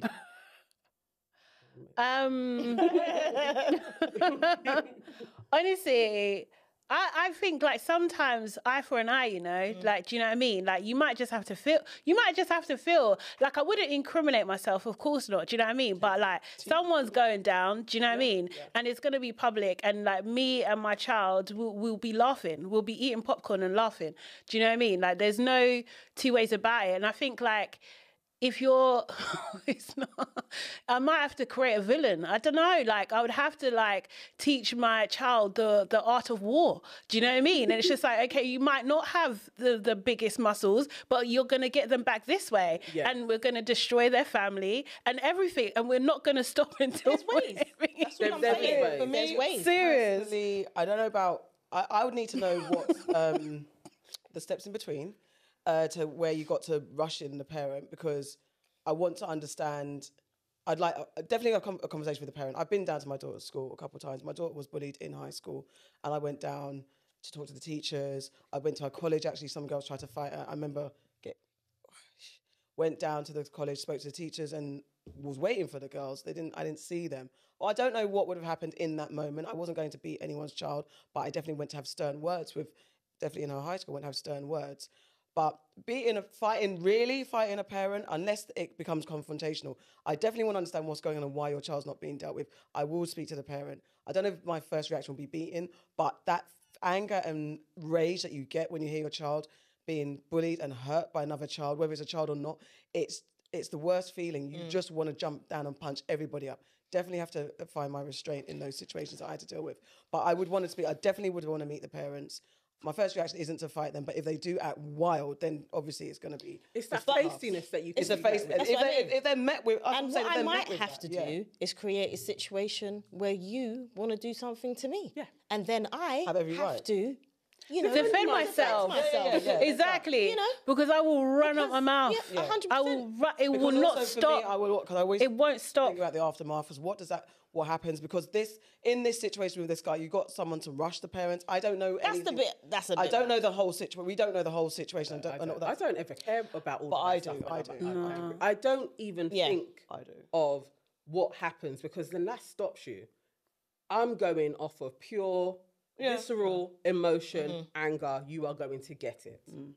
And you can't bully my child. Do you know what the thing is? It's just like, you kind of, and your children have to understand, Also, I think it's helpful for your children to understand, Also, if someone bullies you, I'm going to take them out. I'm going to take them all out. Yeah. Do you know what I mean? Because it builds up a little, you can't do that to me, you know? Because there's consequences. I can safely say, do you know what I mean? Egypt knows that. And I have said to her many a time, I'll come to the school. And when her friends know, I will come to the school too. Yeah. You know? My auntie, God rest her soul, tomorrow is 17 years since she passed away. Shout out to Auntie Claudette. Yeah. I remember, one time, this girl must have done something to my cousin at the bus stop. And this is near my grand's house. And then my cousin came to my grand's and she was like, oh, this girl, she tried to do da-da-da-da-da. And I remember my auntie being like, what? And my auntie walks round. They were still at the bus stop and it was the girl and her mum. And my auntie put pepper in dead flesh. And I'm like, yes, that's what you do.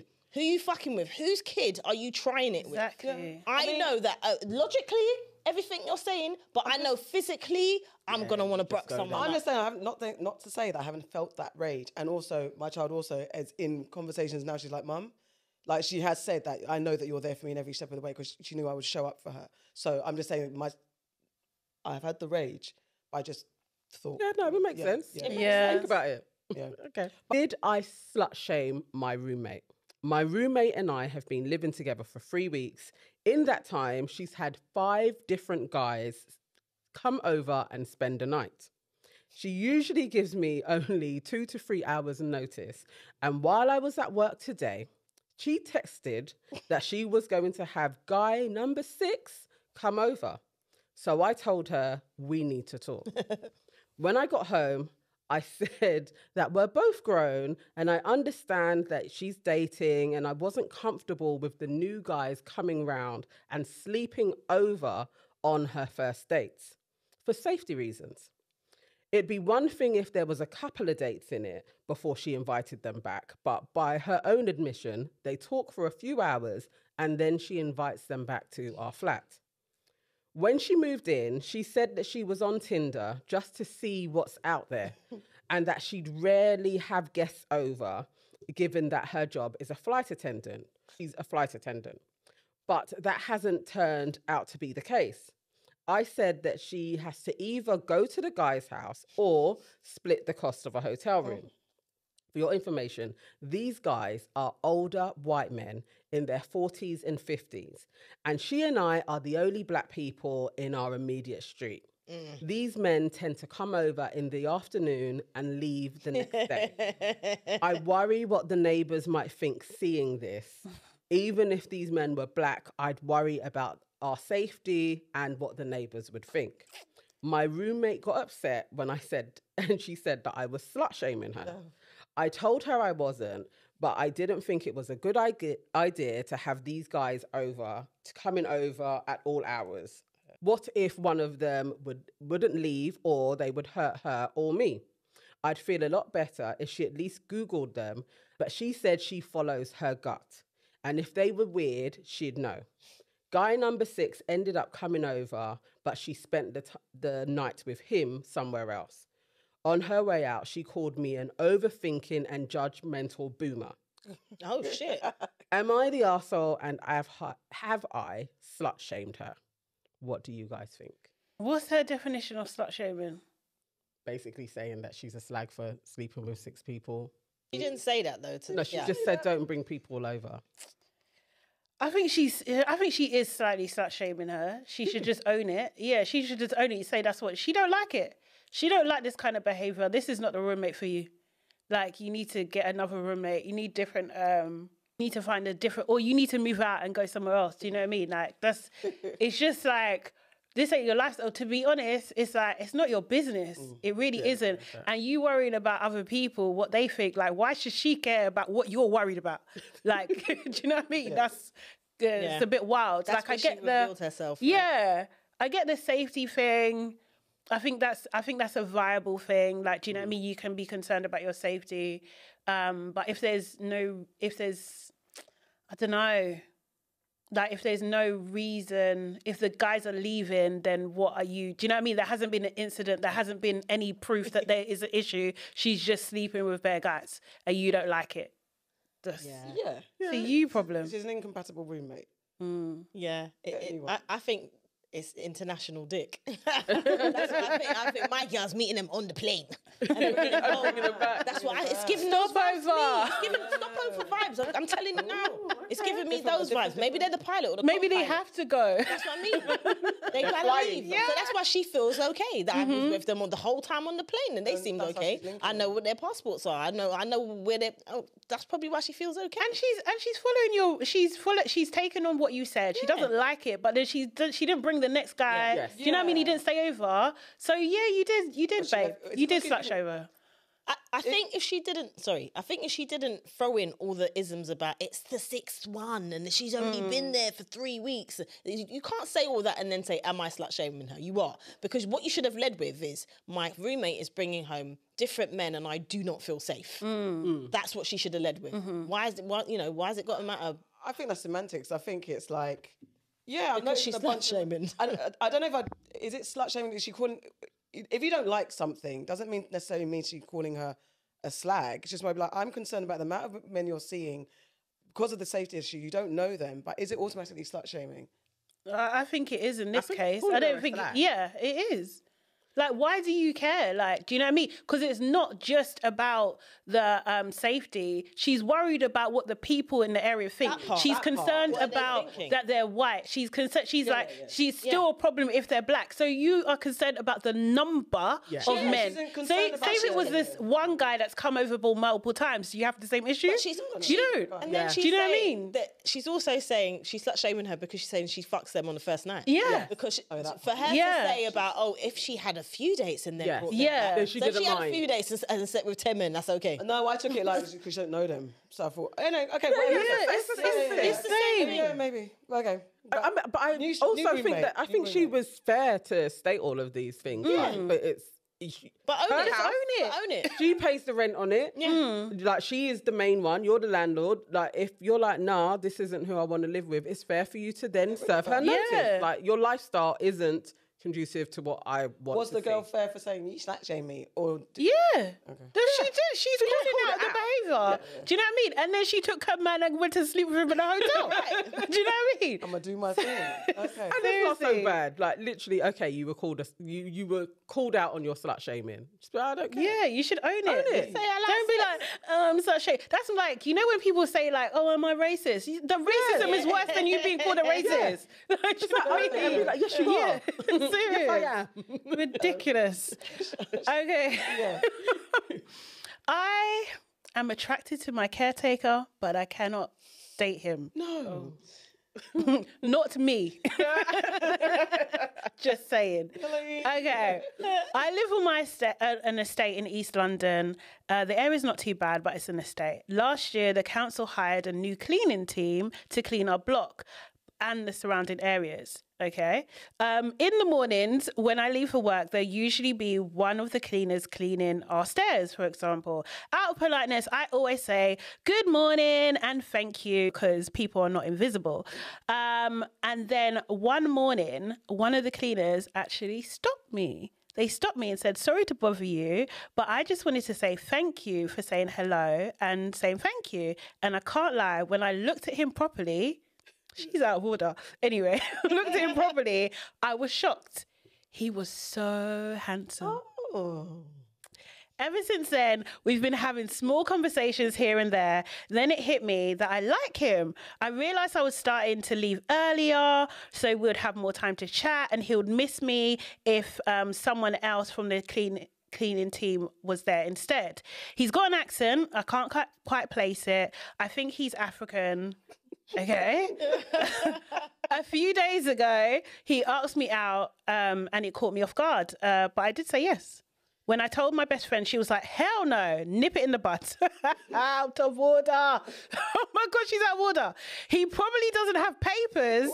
And it's a bit dangerous that he knows where you live. What if it goes left? I agree, but what if it doesn't? I've been single for 2 years since a bad breakup, and it's not like we've got anything else going on. It's not like I've got anything else going on. Should I go on this date this weekend? Like, if it goes somewhere, how can I introduce a man who's potentially an immigrant cleaner? Wow. Stereotypes. Wow. That's harsh. Girl. I mean, that's a fact. He's got a job and he works for the council. He's got his papers. Or his Yeah, cousins. Yes. I don't know how these things go. Wait. Sorry. Okay, you guys got... Because, Would anybody, sorry. realistically, in all iterations of our positions throughout all the years, go out with the stair cleaner guy in the building? Not the stair cleaner in my building. No, my current building? Yeah. No. Because he's a granddad. Oh, no. Even if he was good looking. He's a granddad. No. Not in my building, but for me, it's not your job. It's the fact that it's my building. So then when it goes tits up, Sarah Bridget was fair, no? What if it doesn't? No, but I'm not that optimistic. I'm not. Cautious. You're calling optimistic. him an immigrant cleaner. It's going to go tits up. Maybe. No, it's serious. She said, how can I Her introduce? friend puts bad seeds in her head and it grew a little. No, bit. but her Then she's friend a also donor. Put some good. She is. She is a donor. Because if your friend is saying, "Oh yeah, what if he's an immigrant?" Then you're like, "Oh, what if he's an immigrant?" But that's what she's thinking anyway. She's been thinking that. She's a donor. She's confused. She's conflicted. Have you not ever seen? I've seen a cute groundsman or a. She's thing. It's not about their job prejudiced. for me. It's So about. you've got to have a groundsman cleaner. Why wouldn't I? I'm asking you. I'm just Why not, asking. man? Speak the truth. Why not? I'm just stirring the pot. You're being rhetorical. No, I am saying. I said why not? My granddad was a dustbin man, and he was cool, and and my uncle was a dustbin man. For me, it's a good job. It pays well, and they supported their fucking families. Okay. So why the fuck not? My point is, not on my street. That's all I'm saying, because if it goes wrong, you know where I live. Okay. That's the part that I don't like. I think I would probably have given the same advice as her friend in the same way as what you're saying. It's just, I just think just don't go out with somebody Don't that... shit on your Don't doorstep. shit Yeah, on your just don't doorstep. do that. When you're working with them, don't go out with them. He knows where you live, don't go out with him. But also, honestly speaking, and you can come for me, I'm not really advising anybody to go out with somebody that is on the cleaning team. I'm not, unless they own it. Sorry. Well, Unless they own the cleaning company. But I'm not advising any friend to be... I depends on their journey. got a job. Depends on the speak more, okay? What's the journey? You're good. It depends on their journey. What does that mean? Journey, because anyone could be in a job, right? And Sounded very fake, but go on. it is okay. I'll land. We're circling because there's no runways free. Anyone can be in a job and not be satisfied with the job, and that can cause issues within a relationship, right? Any status. So my point is, if I'm generally going to be a bit reluctant to date someone who's in a blue collar, like a lower blue collar job, I'm going to think differently because of the work that I do, that they might potentially, and especially with men and how they're raised to be the breadwinners, might be intimidated by the things that I do. Now, so that's what I'm saying. It would be, what kind of journey is he on? How engaging are these conversations that we're having? That now she's leaving early. She's enjoying his conversation. She misses him when he's not there. So that means there is something. There's an actual physical attraction that she potentially be not denying just because there's potential that he's a cleaner or an immigrant or something like that. I think shitting on your doorstep is a bit dangerous. But is it right to just block a potential blessing because you don't know who the ancestors or God puts in your path for you? You don't know. Okay, but So, would like, you block that blessing? I don't know. He's I'd have to an be in that- immigrant cleaner. He's not one or the other. He's both. Yeah. How do Are you know? blocking I don't know that? yet. I'd have to have a normal conversation. Let's assume. But That what is- if that's what he wants to do? That's his job. Yeah. And he's not an immigrant. He's got his papers. He's got That's his just what papers, he but wants he's to a do. cleaner. And he just wants to be a cleaner. Yeah. I know that I'm attracted to ambition and go-getters, so I don't know if... Then that's fair. Yeah, that's what I'm just saying. I don't know. Because I'm very single, so I don't know. This is the thing. I think I don't know. she's just got a bit of attention. Like, do you know what I mean? She doesn't really like him. She wants to sleep with him. Yes. Do you know what I mean? I don't think this is a relationship thing. This is Why? like, Because he's a cleaner. yeah, Yeah. 100%. So it's only sex because he's a cleaner. Is that what you're saying on the What I'm saying is this woman in here is displaying unsavory qualities about how she's judging this man based on what he does, Isn't that what how he everyone- looks, but wouldn't and what we he all? sounds. Is that unfair? Wouldn't we all judge, wouldn't you judge? No. Yeah, no, Would you but the say- thing would you is, assume, this is a wonderful perspective man. He's just a cleaner and he's not an immigrant.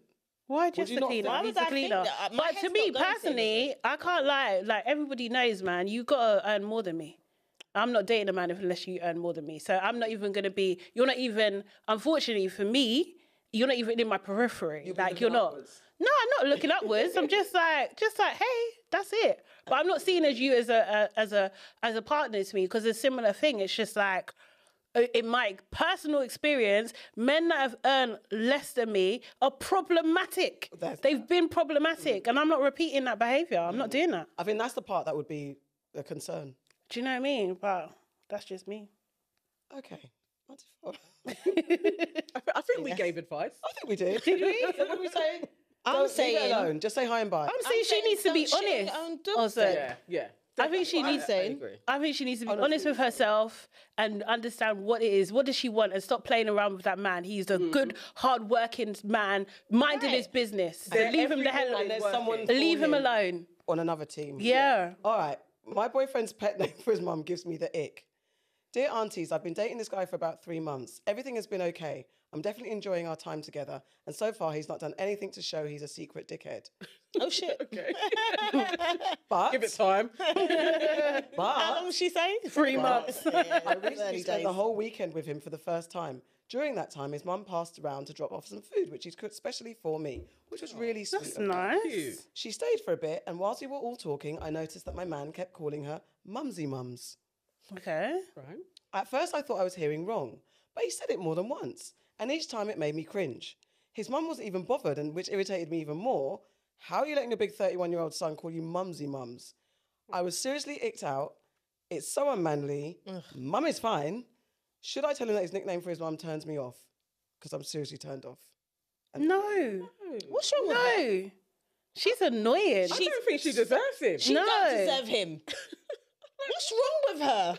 Are you just looking for fault? Basically. Basically, She's in that mode, innit? It's 3 months. What can I pick on? you don't like him, babe. No. Yeah. Because what problems do you have that him actually being like Mumsy Mums annoys you? Like, let's start thinking, what's the problem with me? Yeah. Why does it give you the ick? What's wrong with it? Why does it give you the ick that the mum is not bothered as well? What's your Yeah. freaking problem? Why did that annoy you? And she's there, cooks you food. She's made She's you came food. over. Do you know what I mean? She's Sounds like a mumsy ungrateful. mum. Do you know? She sounds lovely. Right, she came and made you lot Yeah. food. She's a mumsy mum. What's the problem? Mumsy Nah, Mums. she's annoying. Mumsy Mums. She's annoying. The girl's annoying, man. Seriously, she should keep that to your frigging self. Are there no if you words like him? that you don't think is that you think is funny for a man to say or icky for a man to say? If we're in the bedroom And he says Mumsy and Mums. you say mumsy mums, No, absolutely. yeah, Come on. then that's a Then she problem. has a point. Then Yeah. that's my point. That's the only way. Like if they were banging prior to the mum coming round and he was like, mums here, mums here, mums.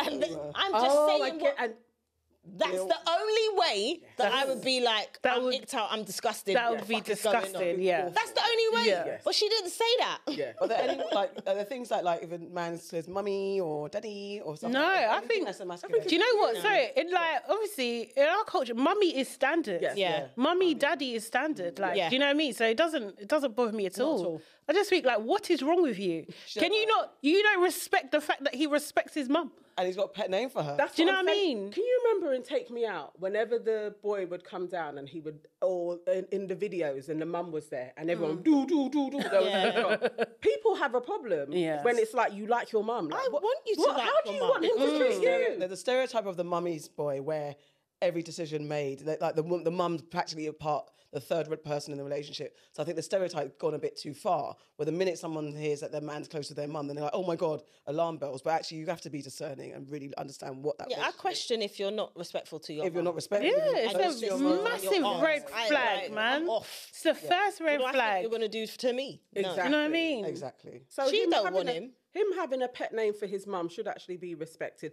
That his mum cooked for you, Right. when you've only been about for 3 months, you should be like, this is probably a very good safe home Yeah. for me to Then be you're part. cussing The only about way it. I wouldn't like is if he did a baby voice as well. You're stupid. I wouldn't even care, bro.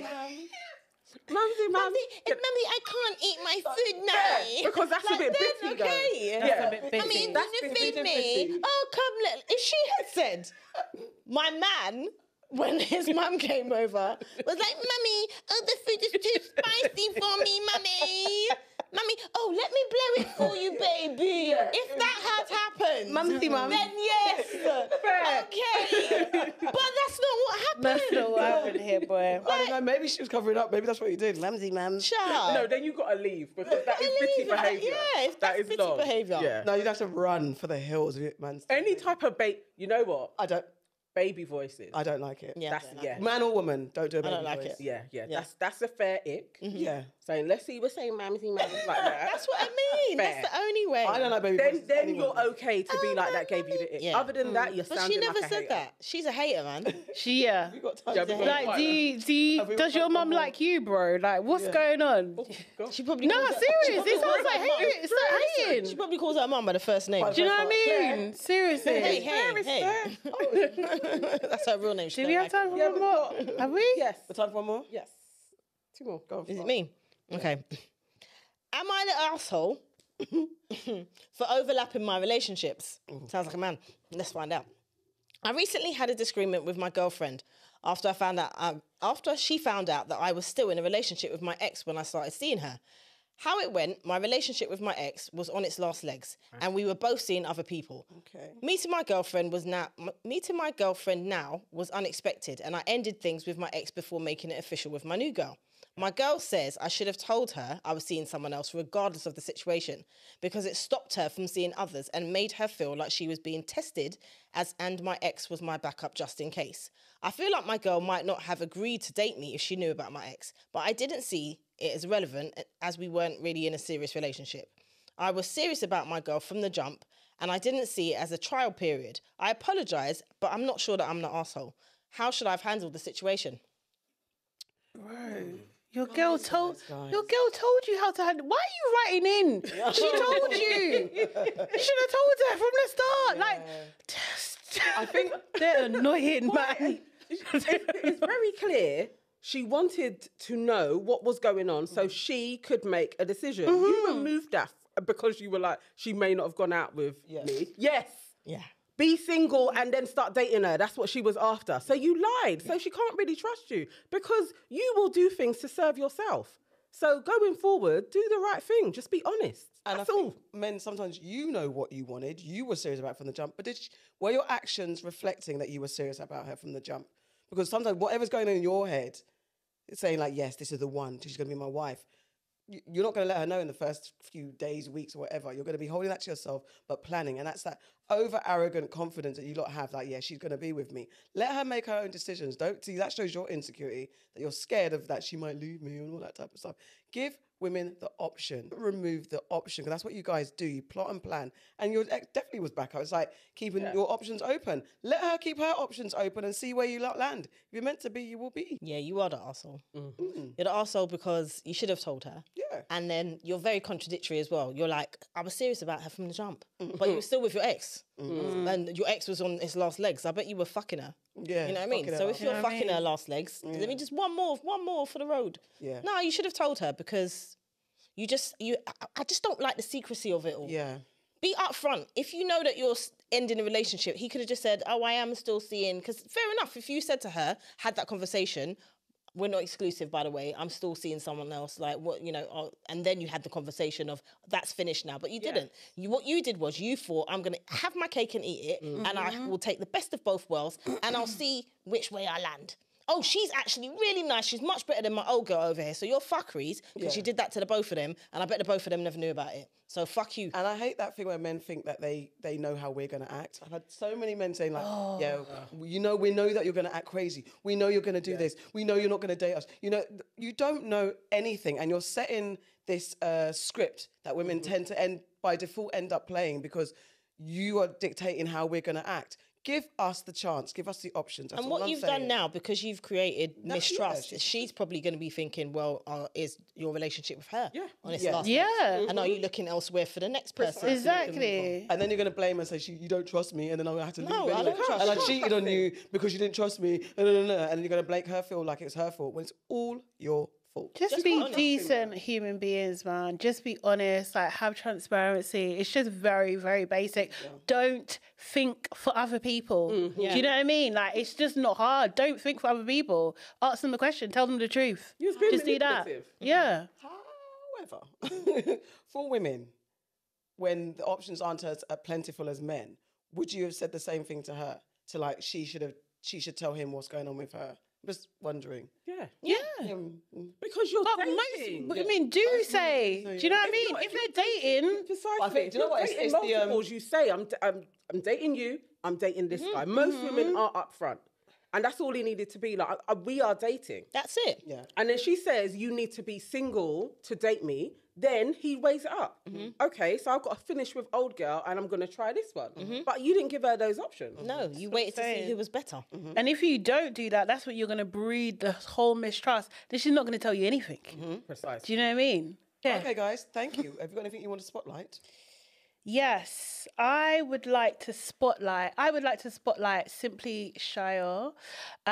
She done a post today about her sister who passed away 13 years ago due to sickle cell anemia. And she, you know, it was a very heartfelt post. Actually, I need to take a minute, do you know what I mean? Because it's actually very sad. But she also reminded people to give blood. And I just thought it was just a very important message, especially within our community, to give blood if you can.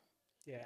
And it just reminded me, my sister passed away for the same issues, sickle cell, and her birthday was on the 13th.